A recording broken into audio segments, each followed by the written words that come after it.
Senators Baisley, Bridges, Buckner, Coleman, Cutter, Danielson, Exum, Fields,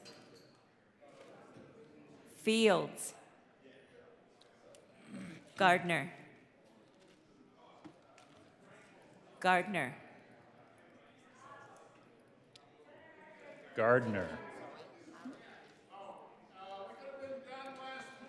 Janal, Gonzalez, Hanson, Henriksen, Jaquez Lewis, Kirkmeyer, Liston, Colker. Where'd he go? He's raising his hand. Liston. Who is not here? I haven't seen him. Liston.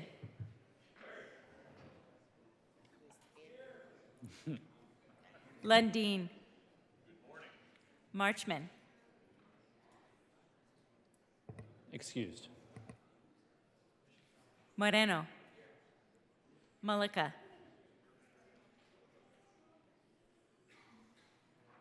Pelton B. Pelton R. Priola. Rich. Roberts.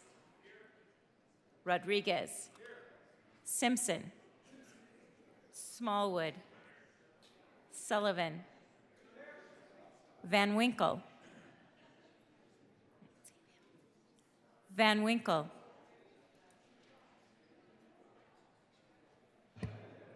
Excused. Will. Winter. Zenzinger. Mr. President. Van Winkle's coming in. Here. The morning roll call is 33 present, 0 absent, 2 excused, 0 vacant.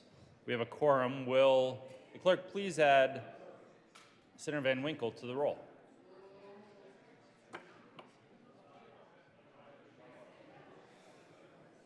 Will the good senator from Newcastle please sing the national anthem? Hey.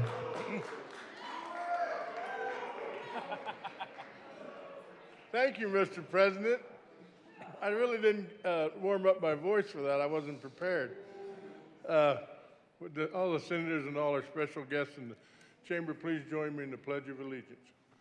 I pledge allegiance to the flag of the United States of America and to the republic for which it stands, one nation, under God, indivisible, with liberty and justice for all. Well, Senator Will, you are warned about the request tomorrow. I hope you warm up your voice. Approval of the journal, Senator Rich. Thank you, Mr. President. I move that the Senate Journal of Tuesday, May the 2nd, 2023 be approved as corrected by the Secretary. You have heard the motion. All those in favor say aye. Opposed, no. The ayes have it, and the motion is adopted. Senate Services. May 3rd, 2023, correctly engrossed Senate Bills 296 and 299, correctly re-engrossed Senate Bills 298 and 302, correctly revised House Bills 1013, 1088, 1107, 1133, 1138, 1158, 1192, 1210, 1214, 1222, 1247, 1252, 1267, 1268, 1280, 1286, 1292, 1299, and 1301, correctly re-revised House Bills 1056, 1153, 1197, 1201, 1212, 1216, 1218, 1233, 1236, 1237, 1244, 1259, 1264, 1271, and 1278, correctly enrolled Senate Bills 31, 191, 198, 253, 254, 274, and 283. Committee reports. May 2nd, 2023, the Committee on Finance, after consideration on the merits, the committee recommends the following. Senate Bill 304 be referred to the Committee of the Whole with favorable recommendation. House Bill 1240 be amended as follows, and as so amended be referred to the Committee on Appropriations with favorable recommendation. House Bill 1290 be referred favorably to the Committee on Appropriations. House Bill 1017 be referred favorably to the Committee on Appropriations. House Bill 1265 be referred favorably to the Committee on Appropriations. House Bill 1081 be referred favorably to the Committee on Appropriations. House Bill 1041 be referred favorably to the Committee on Appropriations. Senate Bill 98 be postponed indefinitely. House Bill 1277 be referred favorably to the Committee on Appropriations. House Bill 1285 be referred to the Committee of the Whole with favorable recommendation. House Bill 1147 be referred favorably to the Committee on Appropriations. May 2nd, 2023, the Committee on Business, Labor, and Technology. After consideration on the merits, the committee recommends the following. House Bill 1078 be postponed indefinitely. May 2nd, 2023, the Committee on Business, Labor, and Technology. After consideration on the merits, the committee recommends the following. House Bill 1076 be referred favorably to the Committee on Appropriations. May 2nd, 2023, the Committee on Business, Labor, and Technology. After consideration on the merits, the committee recommends the following. House Bill 1288 be referred to the Committee of the Whole with favorable recommendation and with a recommendation that it be placed on the consent calendar. May 2nd, 2023, the Committee on Business, Labor, and Technology, after consideration on the merits, the committee recommends the following. House Bill 1297 be referred to the Committee of the Whole with favorable recommendation, with the recommendation be placed on the consent calendar.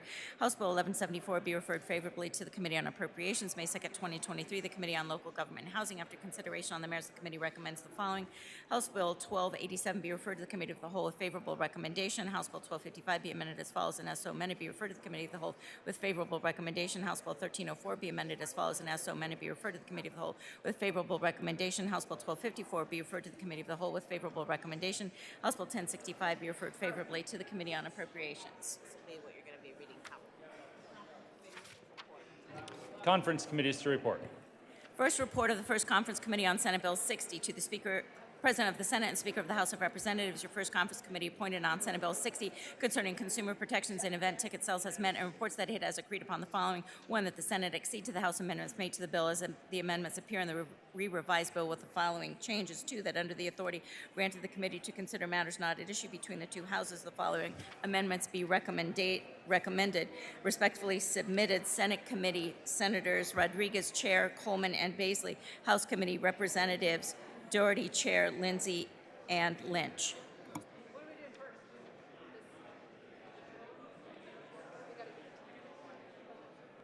Committee reports. May 3rd, 2023, the Committee on Appropriations, after consideration on the merits, the committee recommends the following. House Bill 1060 be referred to the Committee of the Whole with favorable recommendation. House Bill 1086 be referred to the Committee of the Whole with favorable recommendation, with the recommendation be placed on the consent calendar. House Bill 1199 be amended as follows, and as so amended be referred to the Committee of the Whole with favorable recommendation, with the recommendation be placed on the consent calendar. House Bill 1215 be amended as follows, and as so amended be referred to the Committee of the Whole with favorable recommendation. House Bill 1242 be referred to the Committee of the Whole with favorable recommendation. House Bill 1293 be referred to the Committee of the Whole with favorable recommendation. House Bill 1295 be amended as follows, and as so amended be referred to the Committee of the Whole with favorable recommendation. House Bill 1307 be referred to the Committee of the Whole with favorable recommendation, and with the recommendation. House Bill 1295 be amended as follows, and as so amended be referred to the Committee of the Whole with favorable recommendation, and with a recommendation be placed on the consent calendar. House Bill 1307 be referred to the Committee of the Whole with favorable recommendation, with a recommendation be placed on the consent calendar. We got evil Steve today. The upside down Steve. Yes, exactly. Majority Leader Moreno. Thank you, Mr. President. I move that the Senate proceed out of order for moments of personal privilege. Members, if you know what the topic is for this moment of personal privilege, if we don't proceed out of order and we don't do it, perhaps she can't retire. So you have heard the motion. All those in favor say aye. All those opposed, no. No! Unfortunately, the ayes have it, and the Senate will proceed out of order. Senator Zenzinger. Thank you, Mr. President. May I request a moment of personal privilege? Granted.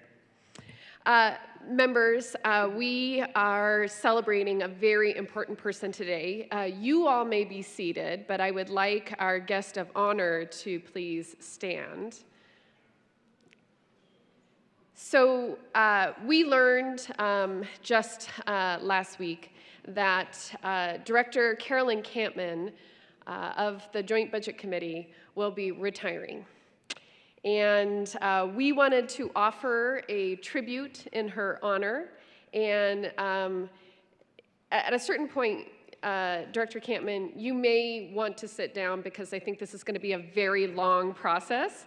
I would like to just start off by giving you a little bit of background and history of Director Campman.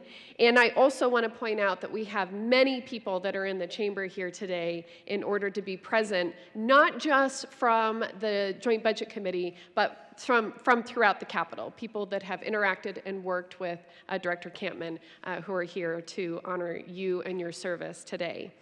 So first off, Director Campman, Carolyn, is a Coloradoan.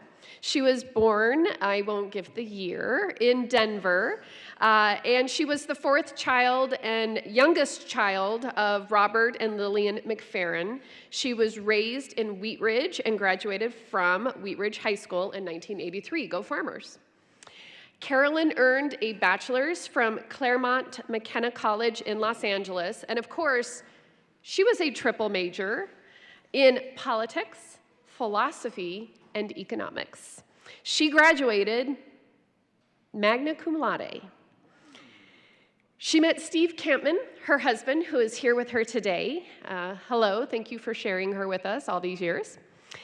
Steve Campman, they met in 1986, and he was fresh out of college, out of the Army, where he had been an MP. And they grew up 1 mile apart, but didn't know each other until they were out of high school. After college, Carolyn and Steve moved to San Francisco, where Carolyn worked for Peterson Consulting. Peterson wanted to transfer her down to LA, which she hated, and she and Steve were eager to start a family. Housing and childcare in San Francisco were too expensive, so in 1992, Carolyn and Steve moved back to Denver to figure out their next move. Carolyn worked for a flower shop until landing a contract with the Nature Conservancy in Boulder.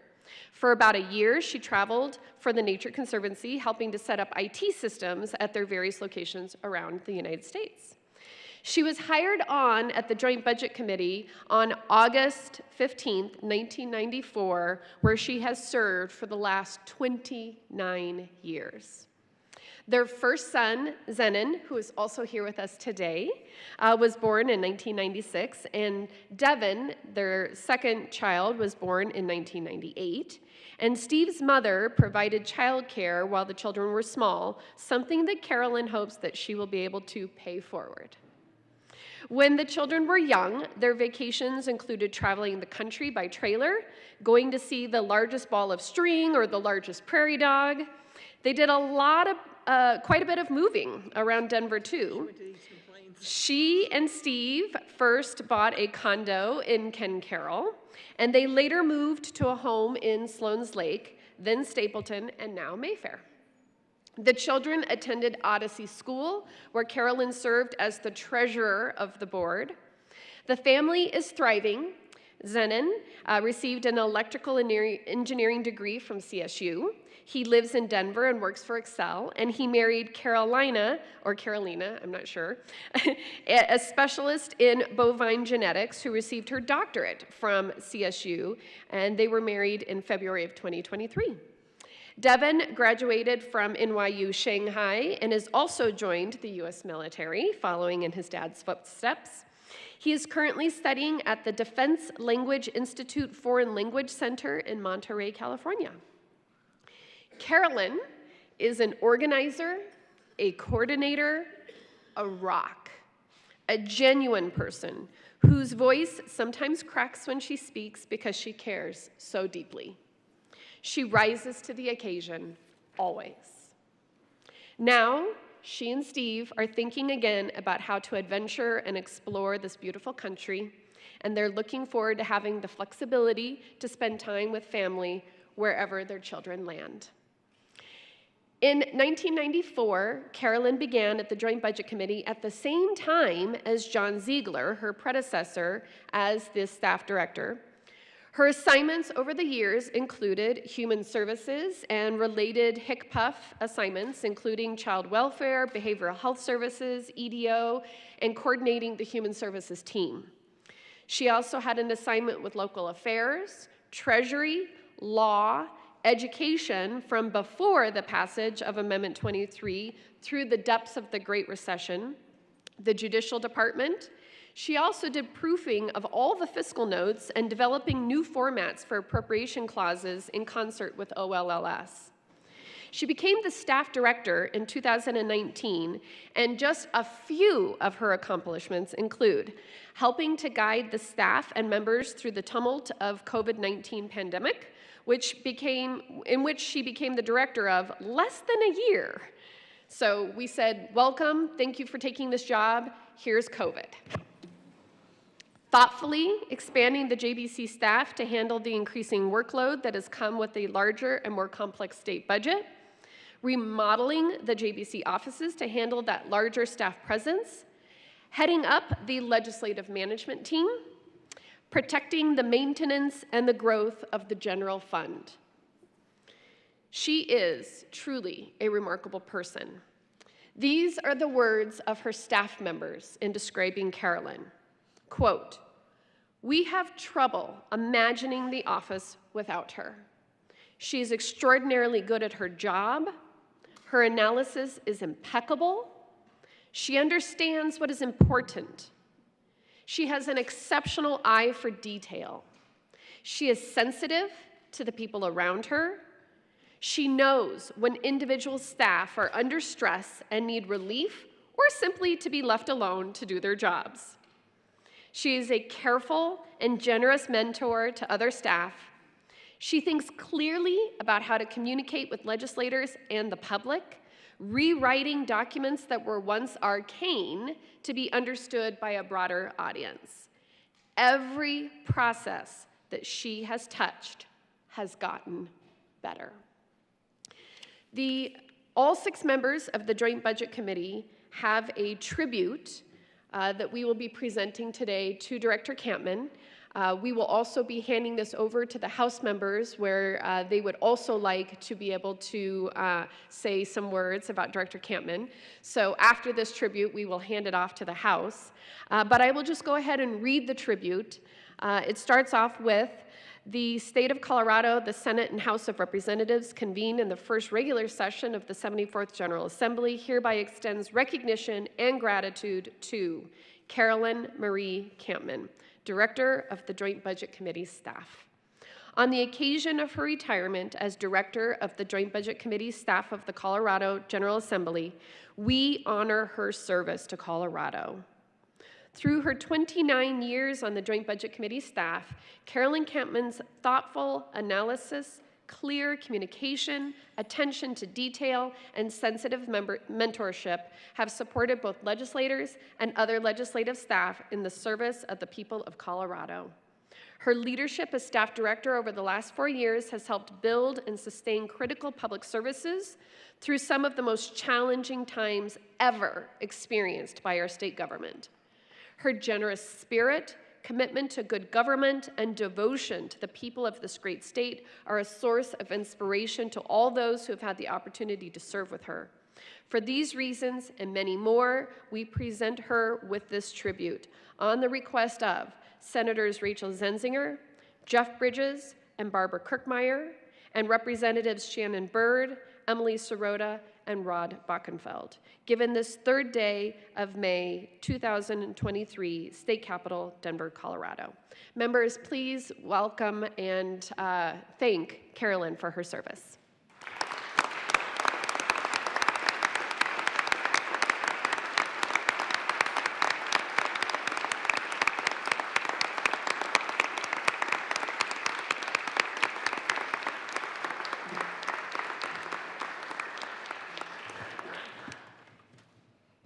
Senator Kirkmeyer. Thank you, Mr. President. I just want to say a few words. I first met Carolyn Campman about 25 years or so ago. I was on the 3rd floor getting yelled at by Senator Dave Owens, who was on the Joint Budget Committee. We were yelling. I was giving as good as I was getting. I just want you all to know. And it was over the Colorado Works program and our maintenance of effort level for counties. And we were going back and forth on the 3rd floor, and Carolyn was standing off to the side, very quiet, with her notebook and her pen. And all of a sudden, Dave Owens goes, Senator Owens looks at her and looks at me, and he goes, take care of this. And Carolyn just steps up very calmly, and she's like, I think I heard everything you were saying. we were pretty loud. She goes, and I think I know how to fix this. And from that point on, we had a great working relationship. We worked out the difference with regard to the maintenance of effort for counties in the Colorado Works program, and I got to know Carolyn from that point on. Then my time during the Department of Local Affairs, had the opportunity to work with Carolyn in some of her capacity then, but more recently being on the Joint Budget Committee. And what I knew back in 1997 or so to be true is what I know to be true as a Joint Budget Committee member. She is one of the smartest people that you know. I hardly ever have seen her ruffled. She stays calm. And while we're sitting there having discussions about, no, we want to do it this way, no, it should go this way, no, this should have happened, and somebody else is saying something else, Carolyn is just going like this. And then all of a sudden, the chair would look at her and say, Director Campman, and she would have a perfect response. And I'm thinking she already had it all typed up and ready to go, because that's how she's been.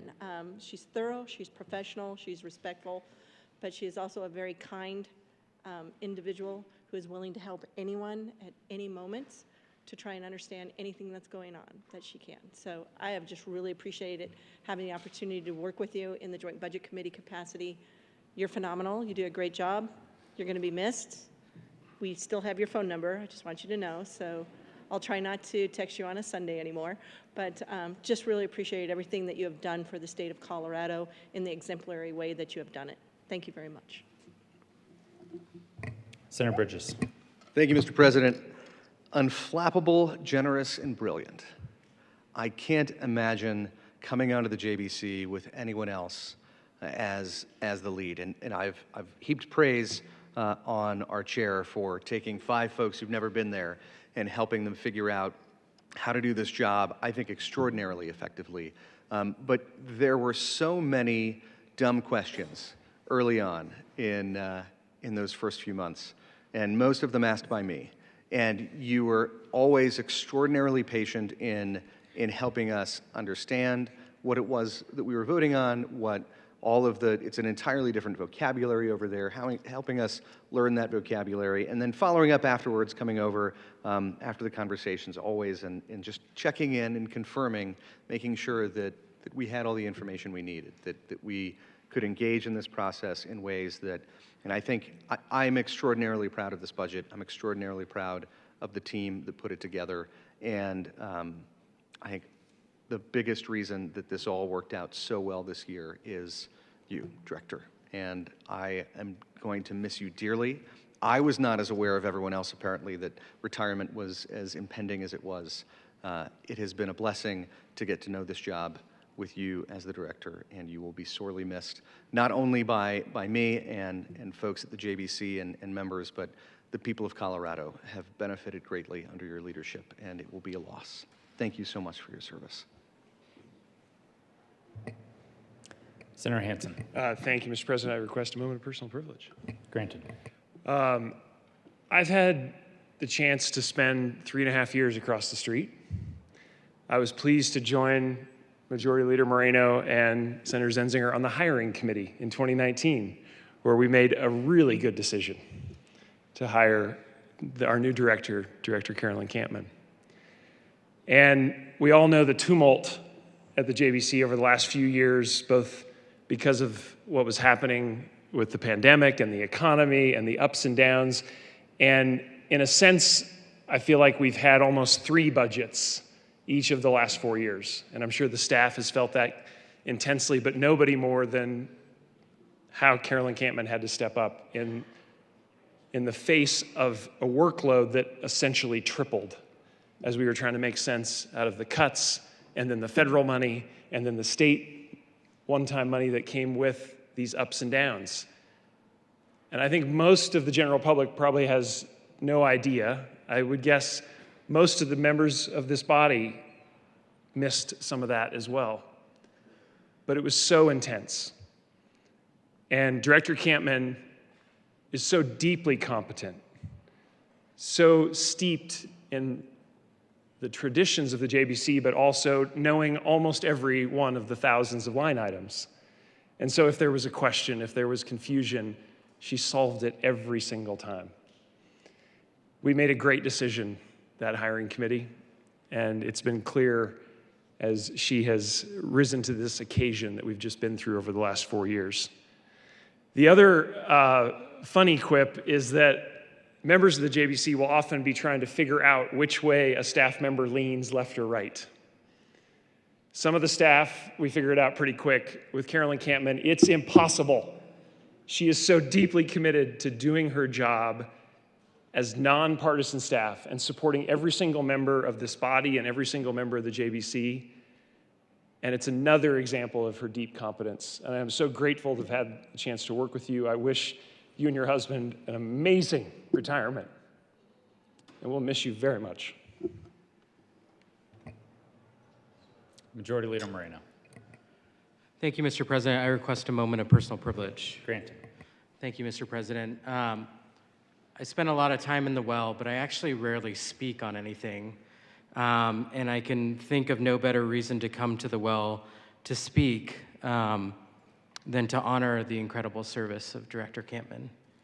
As was stated by my colleague from Denver, we made an incredible decision hiring Director Campman as the JBC staff director after the departure of Director Ziegler. And there's been no one better that has led the JBC through this transition. Through all of the hard times that the state has experienced, we needed a calm and steady hand, and you were that for us. I know the personal cost that can incur. So I just want to say thank you on behalf of a very grateful legislature and state for everything you've done for us.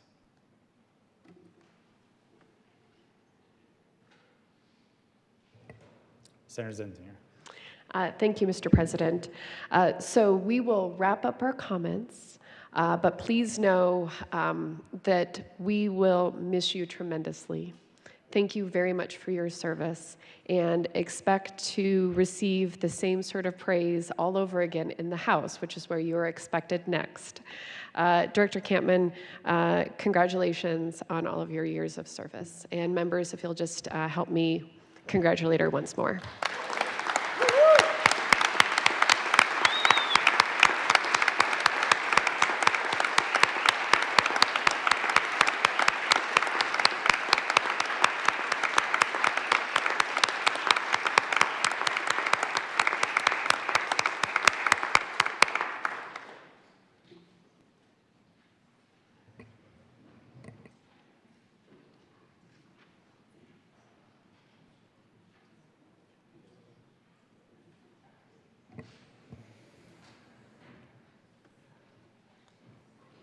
Senator Gonzalez. Thank you, Mr. President. Colleagues, Mr. President, I request a moment of personal privilege. Granted.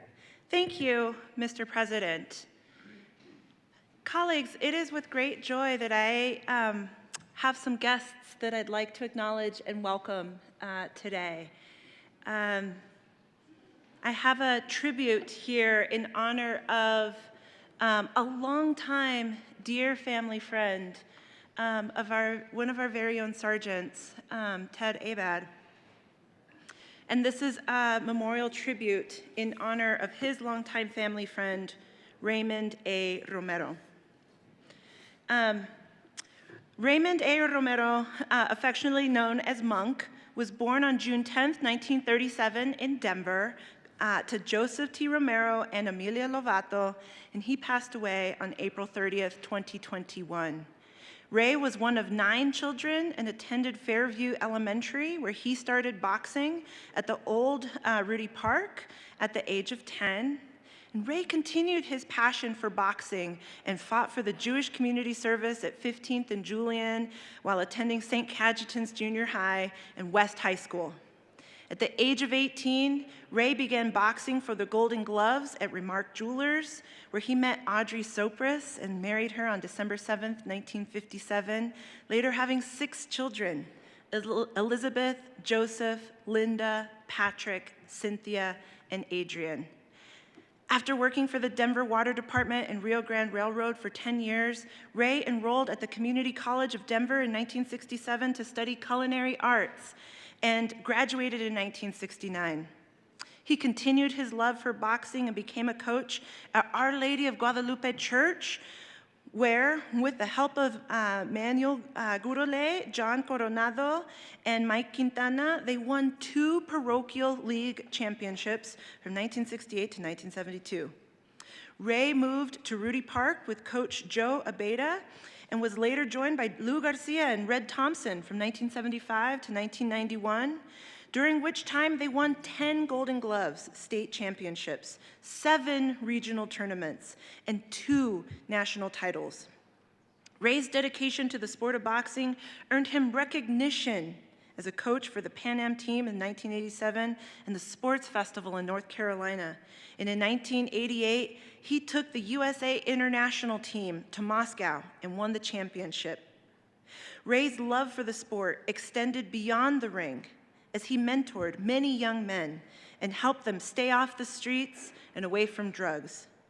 He retired in 1991, but Ray's love for boxing never waned, and he continued to talk about the sport every day.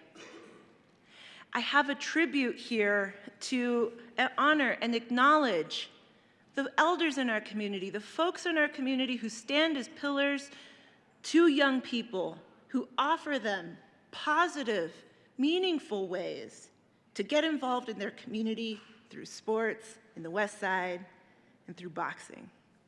The Senate of the Colorado Legislature convened in the first general session of the 74th General Assembly hereby extends deep condolences and sympathy to the family of Raymond A. Romero.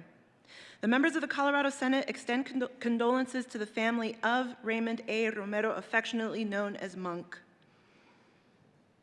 Raymond was born on June 10, 1937 in Denver, Colorado. He started boxing at the old Rudy Park when he was 10 years old and continued his passion for boxing and fighting for the Jewish community service. At the age of 18, Raymond began boxing for the Golden Gloves at Remark Jewelers, where he met and later married Audrey Sopris, and they were blessed with 6 children, Elizabeth, Joseph, Linda, Patrick, Cynthia, and Adrian. Raymond's love for the sport extended beyond the ring, and he mentored many young men.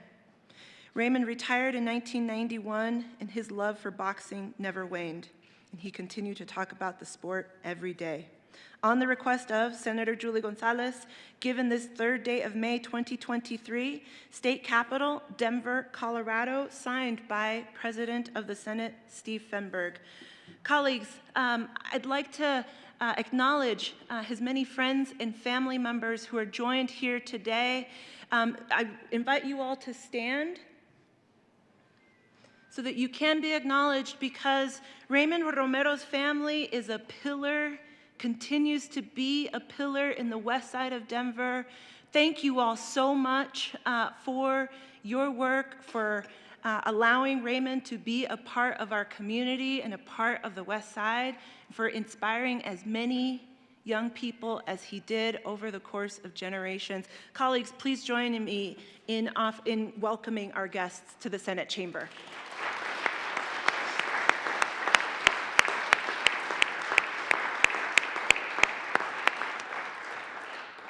Mr. President, I do have a flag to offer to the family and to Mr. Romero's widow and Audrey, and I do ask for a brief moment of silence. The Senate will observe a moment of silence.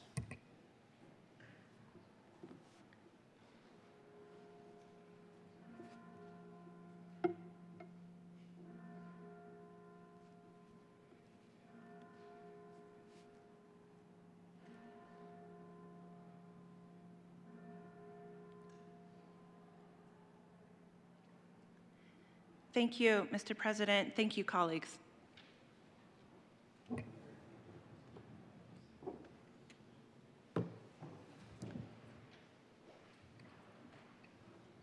Senator Fields.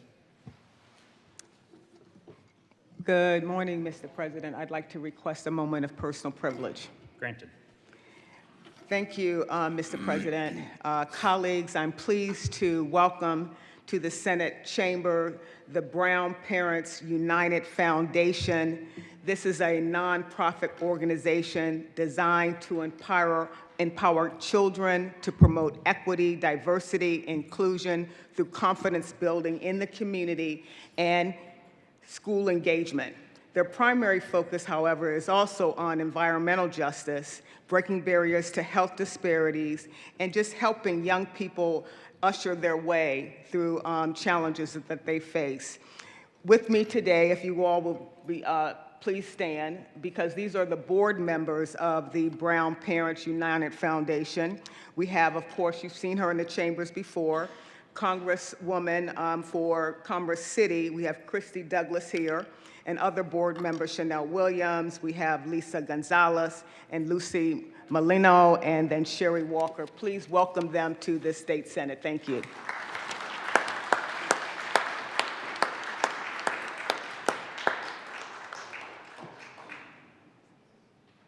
The Senate will stand in a brief recess to greet all of our guests.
The Senate will come back to order.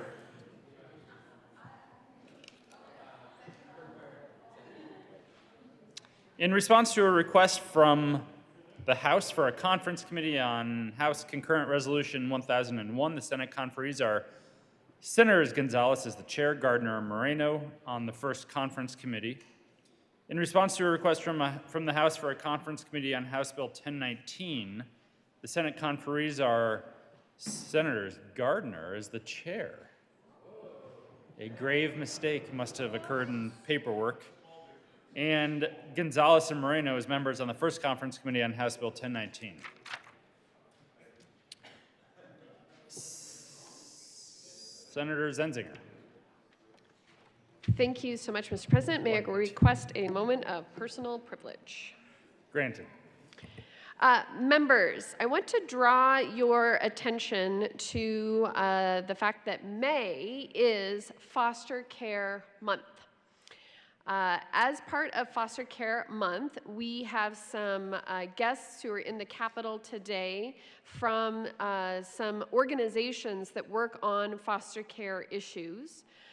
May is National Foster Care Month, and representatives from Raise the Future and the Colorado Association of Family Children Agencies and the Child Protection Ombudsman Office have joined us today in order to help raise awareness about the importance of foster care in our state. Senator Kirkmeyer. Thank you, Mr. President. Foster care parents are miracle workers. Foster care provides a temporary family life experience in a licensed home for a child or youth removed from their own home due to abuse and neglect. Foster parents provide a safe home for children and youth while their parents learn new skills. Foster parents play a critical role in helping children heal and are a vital part of the child welfare team. Foster parents support children and their families in preparing them to reunite. In Colorado, on average, 8 kids enter the foster care system each day. 8 kids enter the foster care system each day. There are approximately 4,000 youth in need of foster care, but just over 2,400 certified foster and kinship families. We value our foster families and all they do to provide safety and love for our foster youth. And we gave you this handout, and I just want to point out 2 important things on here. Children in foster care who are connected with a consistent, caring adult for life, 110% more likely to go to college, 50% less likely to experience homelessness. Senator Zenzinger. Thank you, Mr. President. We just want to say thank you for your attention this morning. We invite you to speak with those representatives from these organizations about their experience and about some of the issues that they are facing within the foster care system, and then really offer up our thanks and admiration to all of the foster families who are out there. I've shared with you on numerous occasions that my parents were foster parents to several children, 2 of which my family ended up adopting. My sister is also a foster parent, and she also had the opportunity to adopt one of her foster children. And I have to say that the work that foster families do to support children in whatever state in which they come to them, whether it is temporary in just a stop in reunification with their families, or whether it is a permanent placement. We just recognize the tremendous work that they do to support children, and we want to acknowledge all of the good works of the department, as well as these agencies that provide support and are trying to raise awareness for the good works that our foster families provide. Thank you very much for your attention today.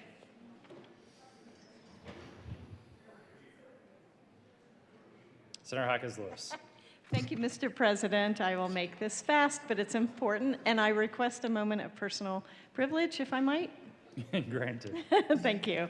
So it turns out that May is Colorado Wildfire Awareness Month, and the ASPCA wants to remind you that wildfire preparedness includes making a plan for your pets. So I think everyone has received one of these on your desk. It is the pet sticker, where you can put this outside your home. You can put your pet name on it, you can put the contact information, and if you need more of these or more information about how to make a plan, you can contact our ASPCA, who is actually, we have a representative out in the lobby. So thank you very much.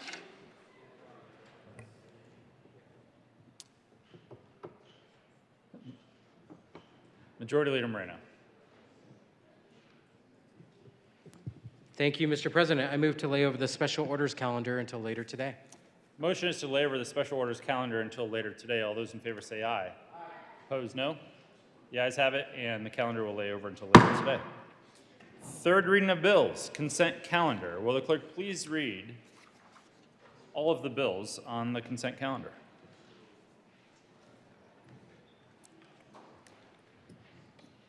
House Bill 1013, Representative Amabile and Senators Fields and Rodriguez concerning measures to regulate the use of restrictive practices on individuals in correctional facilities and in connection therewith making an appropriation.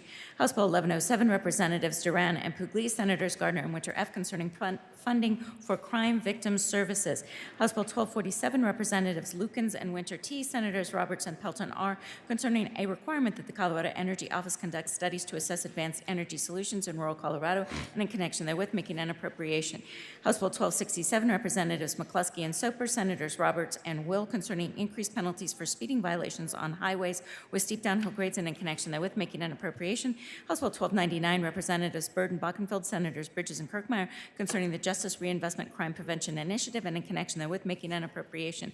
House Bill 1301, Representatives Soper and Snyder, Senators Gardner and Rodriguez concerning the non-substantive revision of statutes in the Colorado Revised Statutes as amended and in connection therewith amending or repealing obsolete, imperfect, and inoperative law to preserve the legislative intent, effect, and meaning of the law. House Bill 1280, Representatives Joseph and Soper, Senators Roberts and Gardner concerning the codification of the Colorado Access to Justice Commission. House Bill 1268, Representatives Lukens and Evans, Senators Roberts and Pelton B concerning changes to the process for a person serving a criminal sentence in Colorado for a conviction in another state to participate in a private treatment program.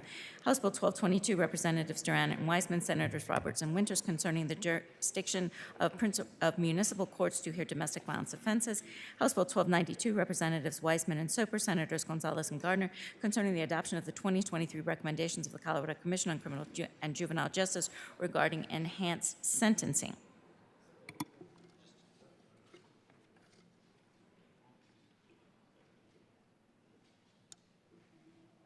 Majority Leader Moreno. Thank you, Mr. President. I move for the passage of all the bills on the third reading consent calendar, which includes House Bills 1013, 1107, 1247, 1267, 1299, 1301, 1280, 1268, 1222, and 1292. Is there any discussion on any of the bills? Seeing none, the motion is the passage of all the bills on third reading of bills consent calendar. Are there any no votes? Senator Rich. Thank you, Mr. President. I wish to be recorded a no vote on House Bill 1013, House Bill 1107, and House Bill 1247. Senator Rich will be recorded as no votes on House Bill 1013, 1107, and 1247. Senator Pelton. Thank you, Mr. President. I wish to be recorded as a no vote on House Bill 1013. Senator Pelton R. will be recorded as a no vote on House Bill 1013. Senator Will. Thank you, Mr. President. I'd like to be recorded as a no vote on House Bill 1013. Senator Will be recorded as a no vote on House Bill 1013. Senator Baisley. Thank you, Mr. President. I request to be recorded as a no vote on the following 7 bills. House Bill 1013, House Bill 1107, House Bill 1247, House Bill 1267, House Bill 1299, House Bill 1222, and House Bill 1292. Senator Baisley will be recorded as a no vote on House Bill 1013, 1107, 1247, 1267, 1299, 1222, and 1292. Thank you, Mr. President. Senator Pelton. Thank you, Mr. President. I'd like to be recorded as a no vote on House Bill 1013. Senator Pelton B will be recorded as a no vote on House Bill 1013. Senator Liston. Thank you, Mr. President. Mr. President, I would like to be recorded as a no vote on House Bill 1013 and House Bill 1292. Senator Liston will be recorded as a no vote on House Bill 1013 and House Bill 1292. Senator Roberts. Thank you, Mr. President. I request to be a no vote on House Bill 1292. Senator Roberts will be recorded as a no vote on House Bill 1292. Senator Van Winkle. Thank you, Mr. President. I request to be a no vote on House Bills 1247, 1299, and 1280. Senator Van Winkle will be recorded as a no vote on House Bills 1247, 1299, and 1280. Senator Smallwood.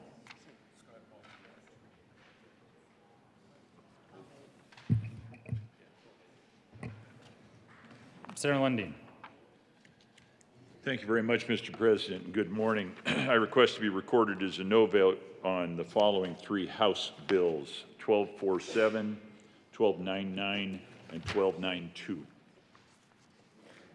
The Minority Leader will be recorded as a no vote on House Bill 1247, 1299, and 1292. Senator Smallwood.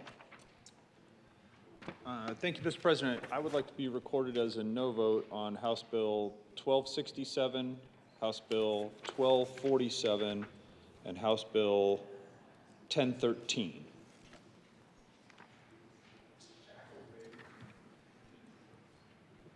Senator Smallwood will be recorded as no votes on House Bill 1013, 1247, and 1267. Senator Kirkmeyer. Thank you, Mr. President. I just wish to be recorded a no vote on 1013. Senator Kirkmeyer will be recorded as a no vote on House Bill 1013. Minority Leader Lundin. Thank you, Mr. President. Good to see you again in so long. It's been a while. I wish to be recorded on an additional House Bill 1013 as a no vote. Minority Leader will be recorded as a no vote on House Bill 1013.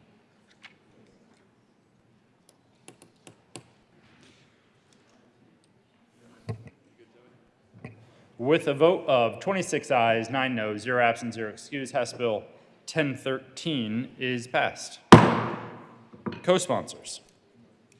Senators Marchman, Gonzalez, Majority Leader Moreno,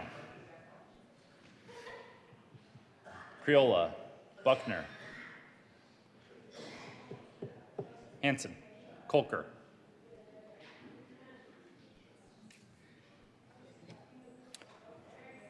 Hawkes Lewis. With a vote of 33 ayes, 2 noes, 0 absent, 0 excused, House Bill 1107 is passed.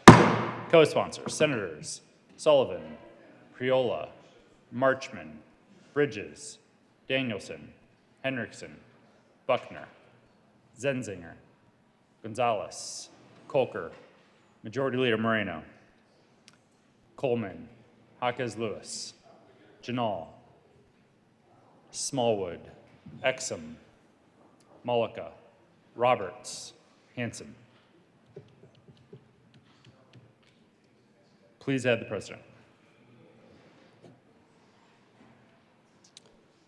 With a vote of 30 ayes, 5 noes, 0 absent, 0 excused, House Bill 1247 is passed.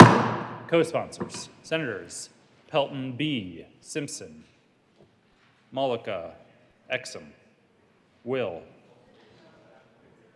Henriksen, Kirkmeyer, Bridges, Priola, Buckner, Marchman, Coleman, Hansen.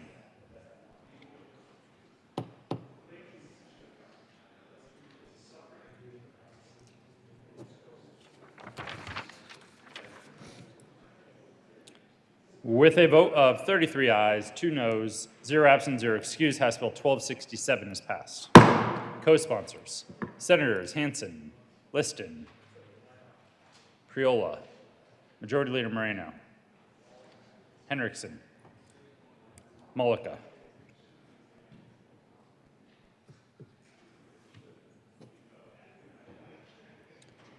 With a vote of 32 ayes, 3 noes, 0 absent, 0 excused, House Bill 1299 is passed. Co-sponsors, Senators Roberts, Mullica, Exon, Majority Leader Moreno, Henriksen, Buckner, Priola, Winter.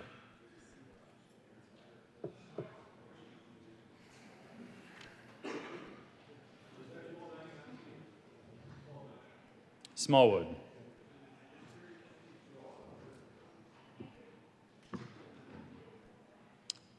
With a vote of 35 ayes, 0 noes, 0 absent, 0 excused, House Bill 1301 is passed. Co-sponsors.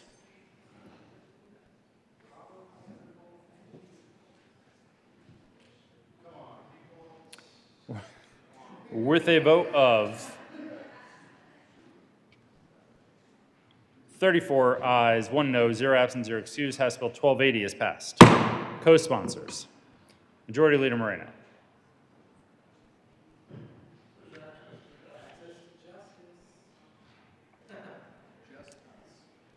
Minority Leader Lundin. Smallwood. Kirkmeyer. Pelton B. Gonzalez. Liston. Priola. Coleman. Exum. Pelton R.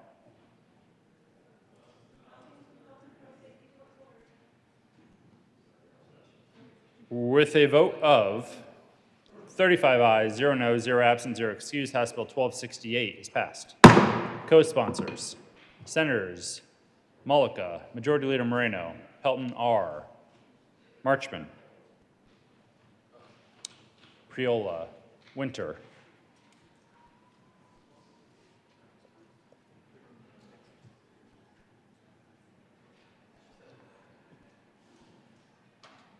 With a vote of 34 ayes, 1 no, 0 absent, 0 excused, House Bill 1222 is passed. Co-sponsors, Senators Hansen, Coleman, Marchman, Jaquez Lewis, Exum, Janal, Cutter, Sullivan, Priola, Buckner, Fields, Danielson,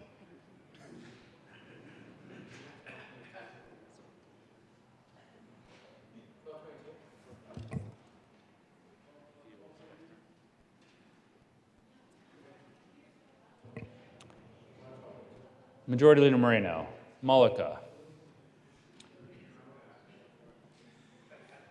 Van Winkle,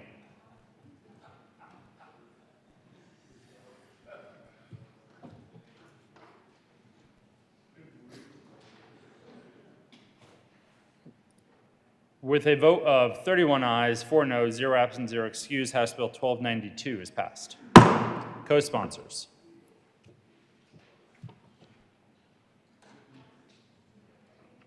Senators Priola,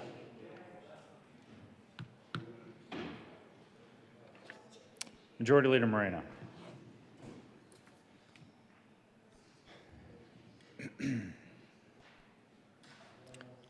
third reading of bills, final passage.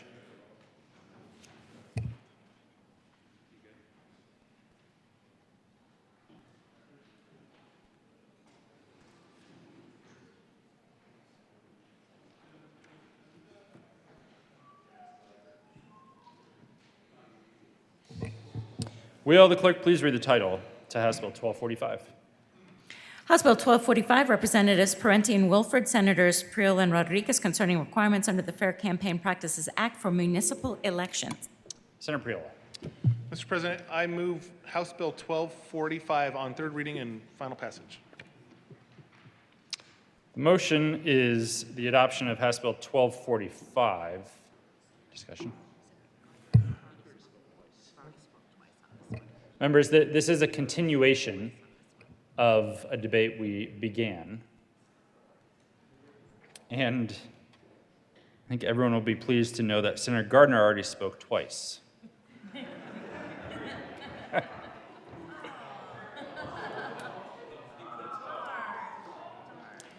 Senator Gardner, we are very sorry, but the rules are the rules.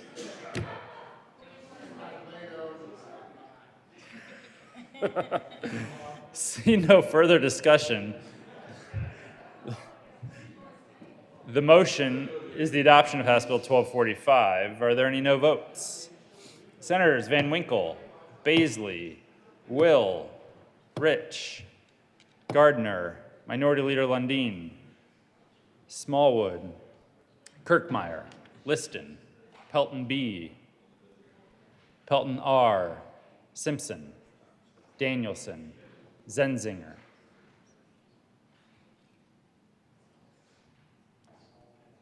With a vote of 21 ayes, 14 noes, 0 absent, 0 excused, House Bill 1245 is passed.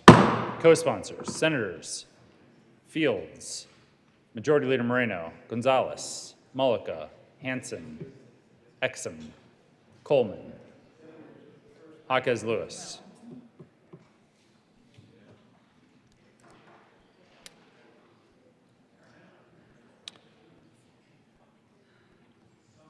Will the clerk please read the title to Senate Bill 299?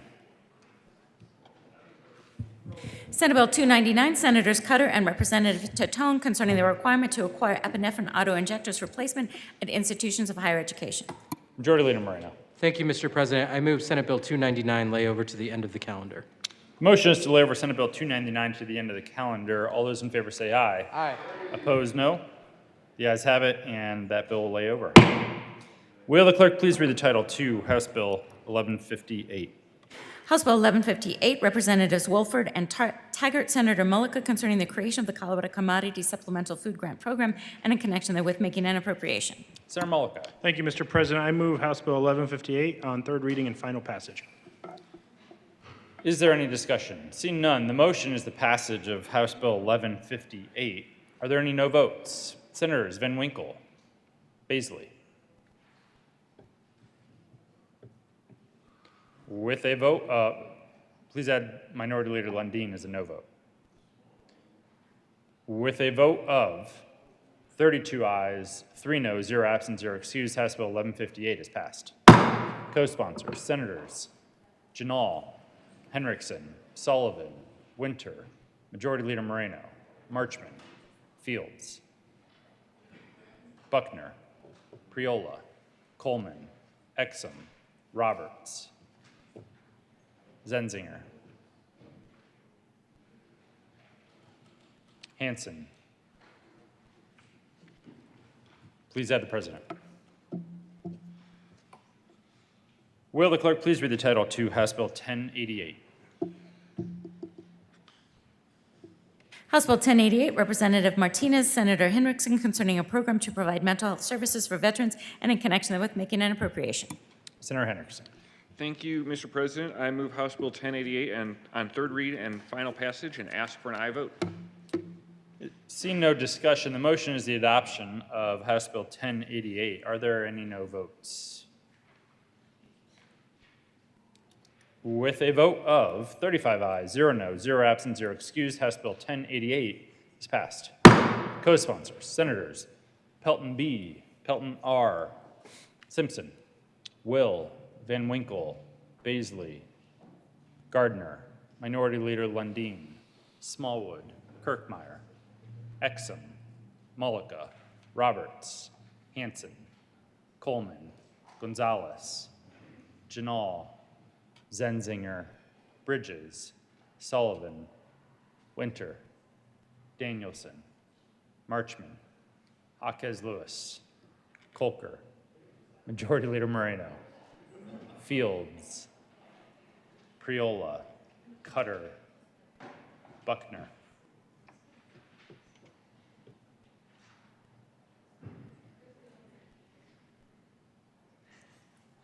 Would have been faster to say, who doesn't want a co-sponsor? Please add the president.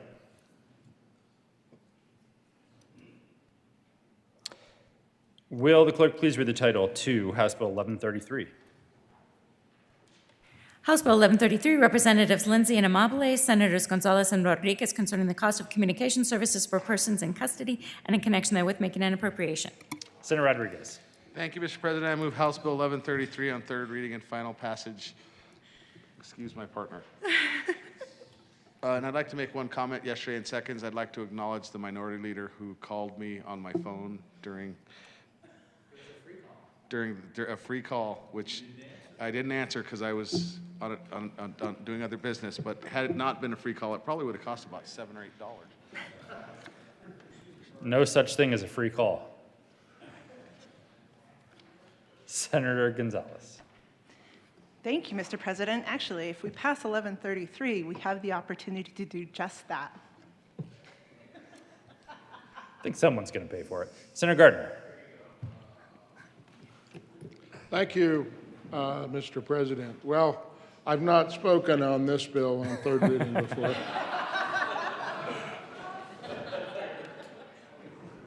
But perhaps if I do, it'll be laid over, and then I can be denied the opportunity to speak in the future. In the meantime, this is a free. This is free. You don't have to pay for it. Seriously, members, there had been a practice in Colorado in our corrections and county jails that they had contracted with servicers that had really exorbitant cost for inmates to make calls to loved ones. $7 for 20 minutes and crazy things like that. And I thought that was essentially outrageous and inappropriate and did not comport with good policy. As it turned out, there was a lot of resistance with respect to county jails because this was a cash cow. I mean, I'm being really blunt about it. It was a cash cow for them. And I opposed that. We had legislation. Now we have a system where the cost to inmates is 2 cents a minute. And that does not strike me, given all of the things that go with it, that doesn't strike me as the least bit out of line, nor do I think that it is an impediment for inmates to speak with family. It is now what the cost of telecommunications is for everybody else in the world. I mean, what I found so offensive in the earlier practices of charging inmates was the exorbitant cost that was way outside what anybody on the street would be paying for phone calls. And so I'm a no on this because I do think that bearing some responsibility for your phone calls and the family bearing some responsibility is not unreasonable as long as the costs are reasonable. And now that we don't have systems where they get charged $7 for 10 or 20-minute conversations, but rather 2 cents a minute, it is appropriate. And so I will be voting no on this bill. See no further discussion. The motion is the adoption of House Bill 1133. Are there any no votes? Senators Van Winkle, Will, Baisley, Rich, Gardner, Smallwood, Kirkmeyer, Liston, Pelton B, Pelton R, Simpson, Minority Leader Lundin. With a vote of 23 ayes, 12 noes, 0 absent, 0 excused, House Bill 1133 is passed. Co-sponsors: Senators Bridges, Priola, Winter, Coleman, Majority Leader Moreno, Fields, Cutter, Akez Lewis, Buckner, Marchman, Exum, Hanson.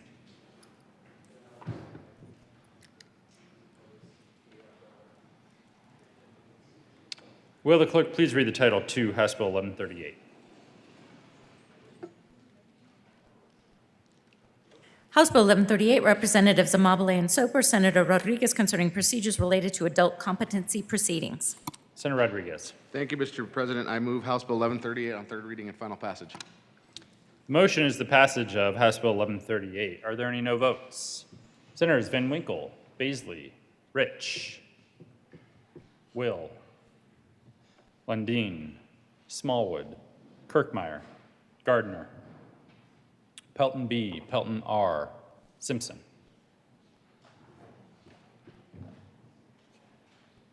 With a vote of 24 ayes, 11 noes, 0 absent, 0 excused, House Bill 1138 is passed. Co-sponsors, Senators Kolker, Cutter, Majority Leader Moreno, Coleman, Buckner.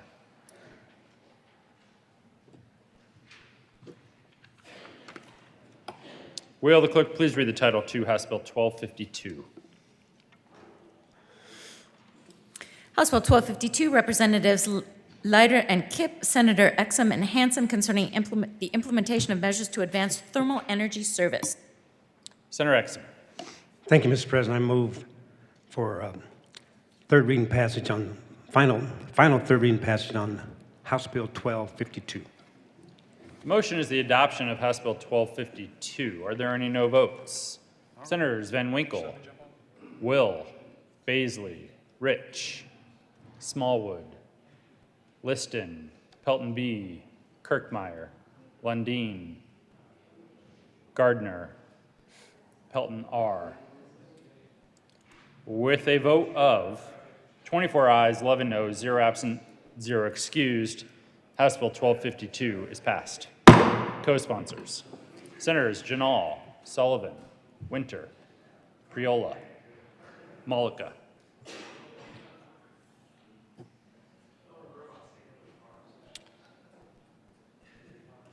Will the clerk please read the title to House Bill 1192? House Bill 1192, Representative Weissman, Senators Gonzalez and Rodriguez, concerning the creation of the additional protections in the Consumer Code. Senator Rodriguez. Thank you, Mr. President. I move House Bill 1192 on third reading and final passage. See no The other discussion. sponsor will be here in a second. The motion is the passage of House Bill 1192. Are there any no votes?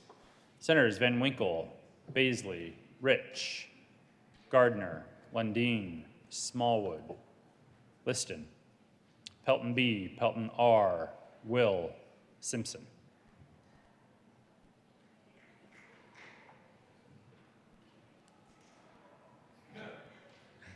Zenzinger, Janal.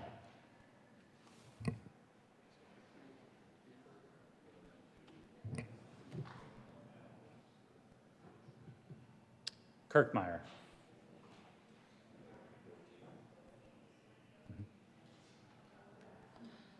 With a vote of 21 ayes, 14 noes, 0 absent, 0 excused, House Bill 1192 is passed. Co-sponsors, Senators Bridges, Priola, Buckner, Winter, Cutter, Sullivan, Kolker, Marchman, Coleman, Exum, Henriksen, Jaquez Lewis.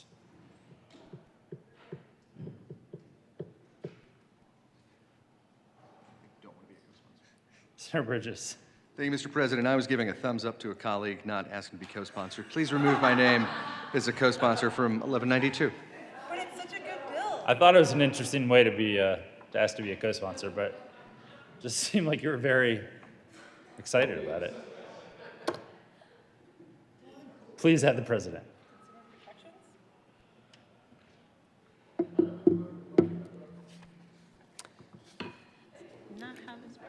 Will the clerk please read the title to House Bill 1214? House Bill 1214, Representative Epps, Senators Coleman and Gonzalez, concerning establishing procedures related to applying for commutation of a criminal sentence. Senator Gonzalez. Thank you, Mr. President.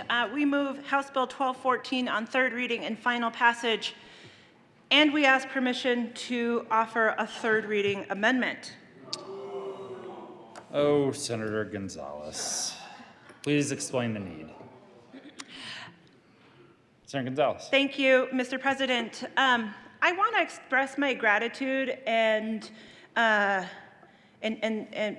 deep gratitude to the staff, Ledge Council, OLLS, JBC, everybody who makes this building work. We moved this bill from the Judiciary Committee, where the bill was initially heard, to the Committee of the Whole. And because of the intrepid work of our staffers, they realized that there actually had been a shift in appropriations when we removed reporting requirements from this bill. And consequently, we intend to offer, if we are granted permission to do so, an amendment that would adjust the appropriations accordingly, reflecting the reduced need for reporting in this bill. Question before the body is Senator Gonzalez's request for permission to offer a third reading amendment. All those in favor say aye. Aye. Opposed, no. The ayes have it and permission is granted. There is an amendment at the desk. Will the clerk please read L10? Amendment L1. Senator Gonzalez. Thank you, Mr. President. Colleagues, I move L10 to 1214 and ask for an aye vote. Is there any discussion? Senator Gonzalez. Thank you, Mr. President. As I stated earlier, this inserts a Section 7J amendment, appropriation to allocate $28,221 in order to comport with the language of the work of the bill itself. I ask for an aye vote. Seeing no further discussion, the motion is the adoption of L10 to House Bill 1214. Are there any no votes? With a vote of 35 ayes, 0 no, 0 absent, 0 excused, L10 is adopted. To the bill. Seeing no discussion, the motion, Senator Gardner.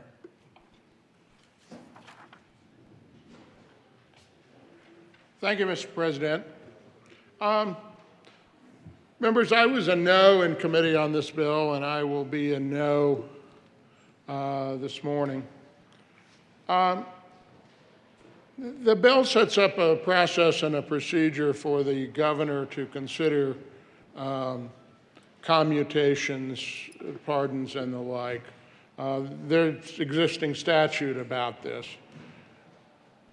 I've always been uncomfortable with that statute, not because I don't believe that the governor has the executive authority to grant clemency, commutation, pardons, but rather because I think that power is plenary in the executive. Do I think there ought to be some process and procedure to that? Should it be followed? Yes, indeed. I think it ought to be in the Colorado Code of Regulations as an executive branch regulation. Sure enough, the Office of Legislative Legal Services issued an opinion. I haven't really laid eyes on it, but that says we have the authority to do this. But sure as I stand here, I know there's a footnote down there that says that they always construe things in favor of the broadest authority of the legislative branch, and I would want them to do that, but I have to exercise my own independent judgment as well. I may not like some of the clemencies that are granted and some of the pardons that are granted. My constituents may not either, but there are bigger issues even than that, and there are things such as the separation of powers and what the Constitution says. So I think any sort of restriction should be approached with caution. Do I think the bill's unconstitutional? I wouldn't go that far, but I do think that it is within the authority of the executive to do as he or she, and as the case may be going forward, to make those decisions and to consider what they wish to make decisions, and it's up to the people of Colorado to elect people who are responsible enough to make those decisions and to have those considerations. So that's the reason I'm a no. You may wish to be in a yes, and it's not momentous one way or the other, and I have no doubt that this is going to pass, but that's the reason I'll be voting no. Thank you. The motion is the adoption of House Bill 1214. Are there any no votes? Senators Gardner, Minority Leader Lundin, Baisley, Rich, Will, Pelton B, Smallwood, Kirkmeyer, Liston, Pelton R, Van Winkle.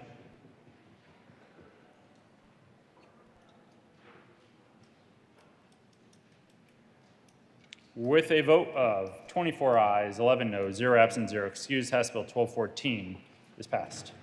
Co-sponsors. Senators Fields, Priola, Buckner, Winter, Cutter, Exum, Marchman. Will the clerk please read the title to House Bill 1286? House Bill 1286, Representatives Armagost and Duran, Senators Gardner and Janal, concerning changes to monetary penalties for the offense of cruelty to animals for working animals that are used in connection with governmental entities. Senator Janal. Thank you, Mr. President. We move House Bill 1286 on third reading and final passage and ask for an aye vote. Seeing no discussion, the motion is the passage of House Bill 1286. Are there any no votes?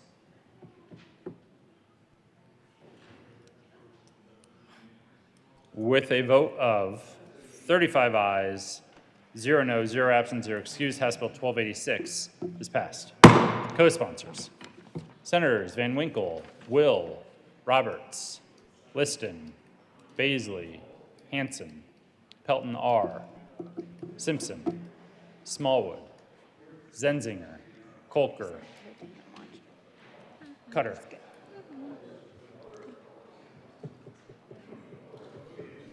Please add the president. Will the clerk please read the title to Senate Bill 296? Senate Bill 296, Senators Winter and Marchman, Representatives Bacon and Harrod, concerning protections for students against discriminatory practices at school. Senator Marchman. Thank you, Mr. President. I move SB 296 on third reading and final passage. Is there any discussion? Minority Leader Lundin. Thank you very much, Mr. President. Again, I want to start with the procedural piece and say thank you so much to the sponsors for the amendments that you brought that I think improved the bill and the amendments you accepted from those of us who are challenged by the policy. I think it makes the bill better. At the end of the day, I can't get there on policy completely, and I have substantial financial concerns. And so that is the core of my opposition to 296. It falls into this idea that we are constantly under financial pressure trying to fund public education fully, and yet at the same time we are constantly, this body, the General Assembly, expanding the burdens, the unfunded mandates, and the costs we expect the K-12 public education system to come up with and pay for out of their existing revenues. And that creates this pinch, excuse me, that creates this challenge where the teachers, the administrators, the parents who participate are always feeling as if we don't quite fully and appropriately support public education. It's because of bills like this, and they come in batches. This bill, my back-of-the-napkin math, and I don't think the sponsors would necessarily agree with this, but my back-of-the-napkin math is this will cost the districts of Colorado somewhere between $18 and $22 million this next year to implement and to put this into place. And the reality is when you do that, not with one bill in a session, but with 5 or 10 or 15 bills each session, those millions and millions add up to hundreds of millions of dollars that become a shortfall that we are not appropriately funding public education at.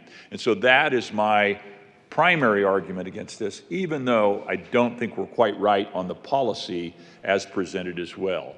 I will say, the goals of the bill, the desires that the bill has to protect children and to cause children to treat each other with respect the way we would hope they would grow up learning to treat other people, and as adults treating people with respect and decency, is critically important. And it's something that is underway in the districts, even as we speak, and the districts are sensitive to this, to the Title IX requirements, and they are in fact pursuing this even today, absent 296. So I urge a no vote against 296 for those reasons, but thank the sponsors very much for what they are pouring into this bill and their willingness to continue to tweak the policy and make it better as it moves through the process. Thank you, Mr. President. Senator Winter. Thank you, Mr. President. As the minority leader pointed out, they already have to comply with Title IX. And yet, we found through a report that most students and parents don't know how to report. So I don't understand how adding reporting requirements and adding transparency adds millions of dollars. And yet we had an article in the Denver Post yesterday where a mother said, my son is being threatened to be lynched when he goes to school. He cannot go back to that school. He cannot go back to that school where he's been racially discriminated against. He sent an email. His mom tried to improve the situation, and it wasn't improved. This was in the Denver Post yesterday. We have to do better. And that means making sure that children feel safe going to school every day. 18,000 kids reported being raped at school last year in the Safe Kids survey. 18,000. That's a lot. And they don't know who to call. And they don't know what happens when they call. And they don't know the process that happens when they call. And they don't know what they're going to go through when they call. Parents don't know who to call when that happens. And so I'm asking for a yes vote for that mom that said, I can't send my child back to school because he's being threatened with a lynching, and for the 18,000 children that were raped and reported it on the Healthy Kids survey and didn't know who to call. We can do better. This is a step forward to improvement, and this is making sure that every child in Colorado has safe access to education. Because when you are sexually assaulted, when you are raped, when you are racially discriminated against, you stop showing up. You don't go to math class. You don't come to school. This is about access to education, and I encourage yes vote. See no further discussion. The motion is the adoption of Senate Bill 296. Are there any no votes? Senators Van Winkle, Will, Baisley, Rich, Minority Leader Lundin, Smallwood, Kirkmeyer, Liston, Gardner, Pelton B, Pelton R, Simpson. With a vote of 23 ayes, 12 noes, 0 absent, 0 excused, Senate Bill 296 is passed. Co-sponsors, Senators Hansen, Exum, Majority Leader Moreno, Kolker, Gonzalez, Fields, Priola, Buckner, Coleman, Cutter, Danielson, Sullivan, Jaquez Lewis, Janal, Malika, Roberts. Will the clerk, Will the clerk please read the title to House Bill 1210? House Bill 1210, Representative Dixon, Senators Hansen and Priola concerning carbon management and connection therewith, ensuring that carbon management projects are eligible for grants under the Industrial and Manufacturing Operations Clean Air Grant Program, providing for the creation of a carbon management roadmap and making an appropriation. Senator Hansen. Thank you, Mr. President. I move House Bill 1210 on third reading, final passage. Seeing no further discussion, the motion is the adoption of House Bill 1210. Are there any no votes? Senators Van Winkle, Will, Baisley, Rich, Gardner, Minority Leader Lundin, Smallwood, Kirkmeyer, Liston, Pelton B, Pelton, R. With a vote of 24 ayes, 11 noes, 0 absent, 0 excused, House Bill 1210 is passed. Co-sponsors. Senators Bridges,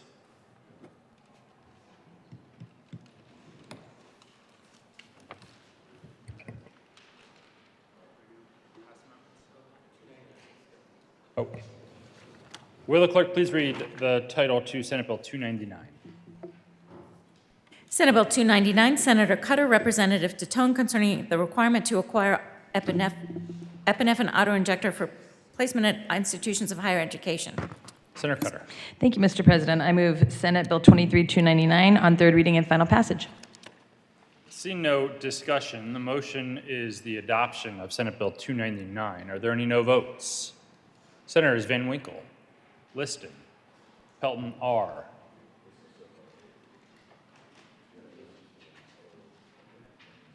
With a vote of 32 ayes, 3 noes, 0 absent, 0 excused,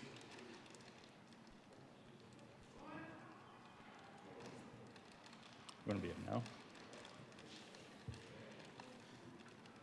Will the clerk please add Senator Smallwood as a no vote on Senate Bill 299? Let's try that again. With a vote of 31 ayes, 4 noes, 0 absent, 0 excused, Senate Bill 299 is passed. Co-sponsors, Senators Exum, Roberts, Majority Leader Moreno, Jaquez Lewis, Marchman, Janal, Hanson, Malika, Colker, Criolla, Buckner, Winter, Danielson, Sullivan, Bridges, Gonzalez, Coleman, Fields,